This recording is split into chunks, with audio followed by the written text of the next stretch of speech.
Apa hukumnya kalau waktu sholat nahan kentut? Cara untuk tenang dalam hati yang mudah gelisah. Gimana pengalaman Bapak selama menggali kubur? Macam-macam Pak.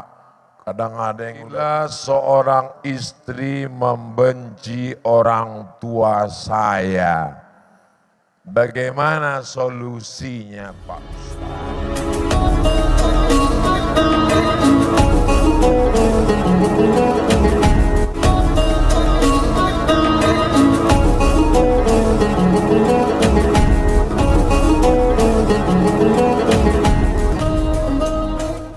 Apa hukumnya kalau waktu sholat nahan kentut? Menahan kentut itu hukumnya makruh. Sholatnya tetap sah. Menahannya itu makruh. Tapi kalau anginnya angin puting beliung, enggak usah ditahan, lepaskan aja. Karena dia bisa menimbulkan mudarat, penyakit. Terus gimana Pak Ustadz kalau lepas? Ya berwudu. Tapi enggak boleh melewati orang sedang sholat, darurat. Yang enggak boleh itu enggak ada alasan. Nah, jadi kalau kebetulan udah keluar, izin. Enggak perlu ngomong, izin ya Pak baru kentut, enggak perlu. Nanti dia senyum,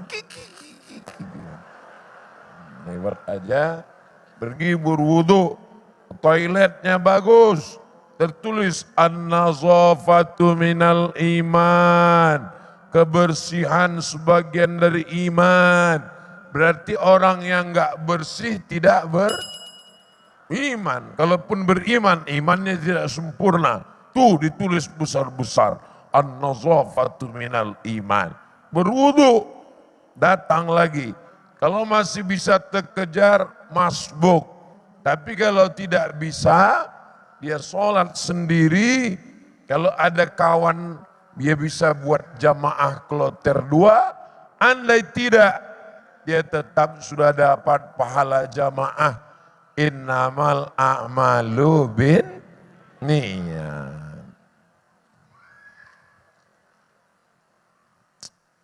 Cara untuk tenang dalam hati yang mudah gelisah. Gelisahnya karena apa?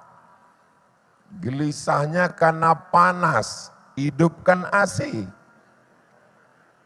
Gelisahnya karena belum nikah. Datangi abah-abah guru.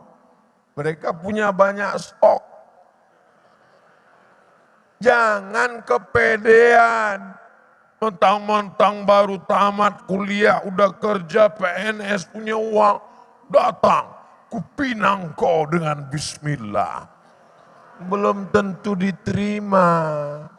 Ustaz kok tahu? Saya dulu pernah begitu. Kepedean enggak diterima. Itu jadi mesti bawa orang tua. Mereka yang ngomong. Jadi pelajari dulu gelisahnya karena apa. Kerja udah, kuliah udah, punya uang udah, nikah udah, punya anak udah, tetap gelisah juga. Iya, berarti kurang ibadah, kurang syukur. Coba pergi ke rumah sakit, ngelihat orang koma di ruang ICU, nggak bersyukur juga. Lihat orang mati, letakkan jenazah. Nah itu akan membangkitkan syukur.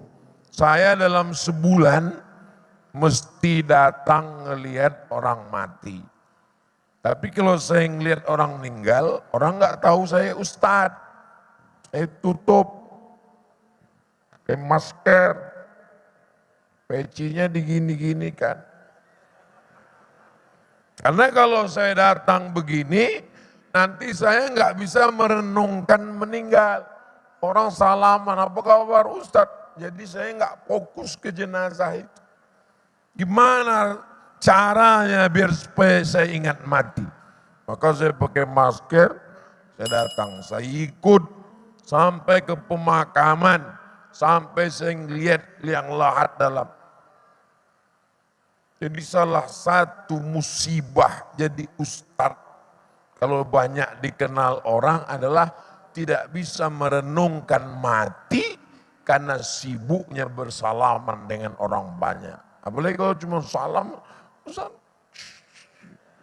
akhirnya nggak ingat mati. Maka kalau saya ngelihat orang mati, begitu.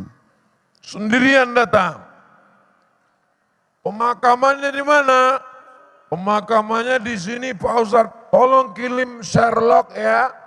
Kirim Sherlock. Saya datang ke sana. Sampai ke sana, sepi, nggak ada orang. Saya tanya kepada Pak, betul yang meninggal di sini Bapak anu makamnya di sini? Betul Pak. Mana orang? Belum datang, Bapak yang pertama kemari. Nah, cerita-cerita sama dia.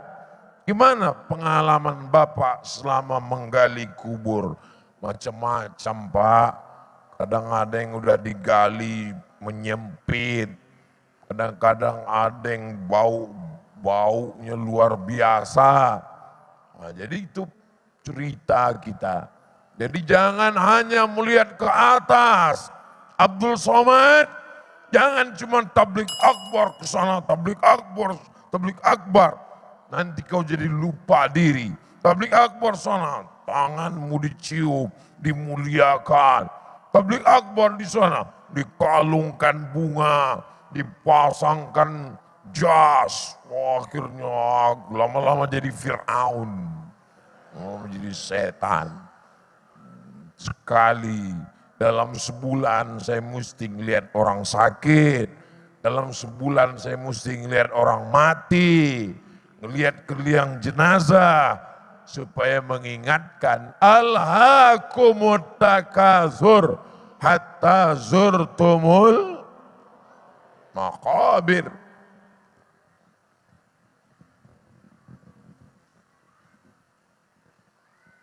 Bila seorang istri membenci orang tua saya, bagaimana solusinya Pak Ustadz? Panggil istrinya, panggil orang tuanya. Saya ketemu sama kamu setelah saya tamat kuliah.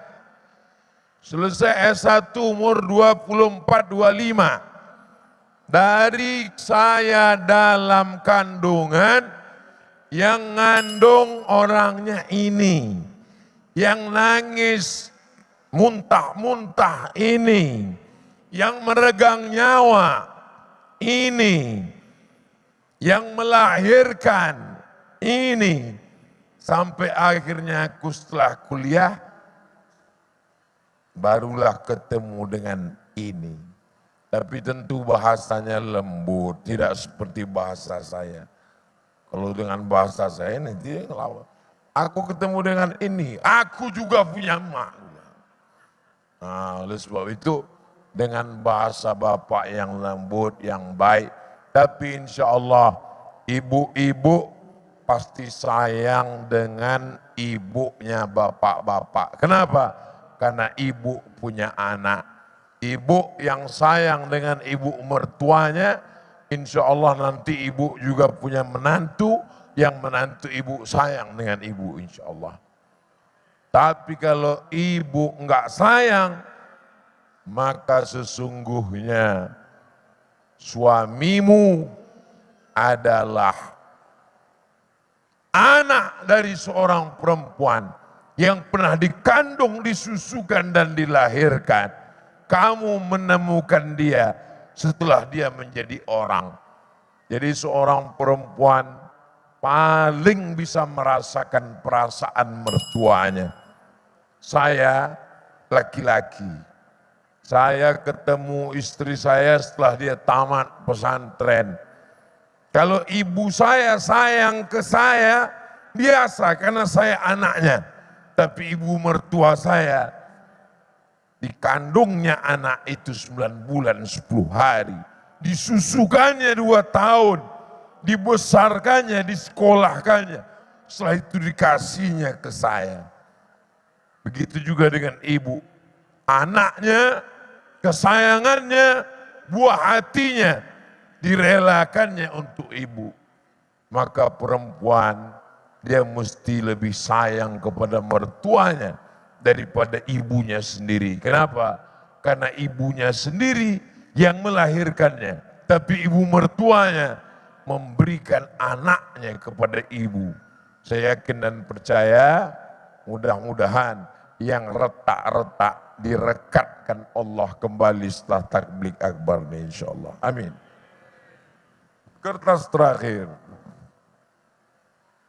Bagaimana saudara kita yang non-muslim ingin masuk Islam, tapi dia mohon maaf nggak bisa bicara, tunawicara. Bagaimana caranya? Dia nulis. Saya bersaksi tiada Tuhan selain Allah. Nabi Muhammad Rasul utusan Allah. Oh dia nggak bisa nulis Pak Ustaz, karena dia nggak sekolah SLB, sekolah luar biasa. Maka dia pakai bahasa isyarat.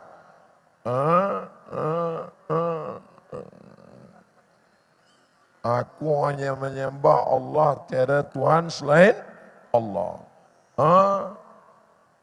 Maksudnya yang di sana itu Nabi Muhammad, Rasul utusan Allah. Jadi bisa dipakai 2. Pertama tulisan, yang kedua adalah bahasa isyarat. Begitu juga dengan akad nikahnya.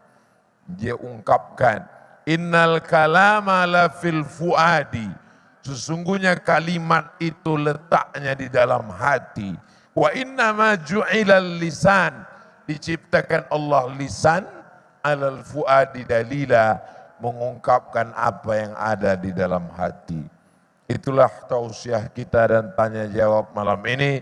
Mudah-mudahan apa yang saya sampaikan menjadi amal jariah buat kita bersama.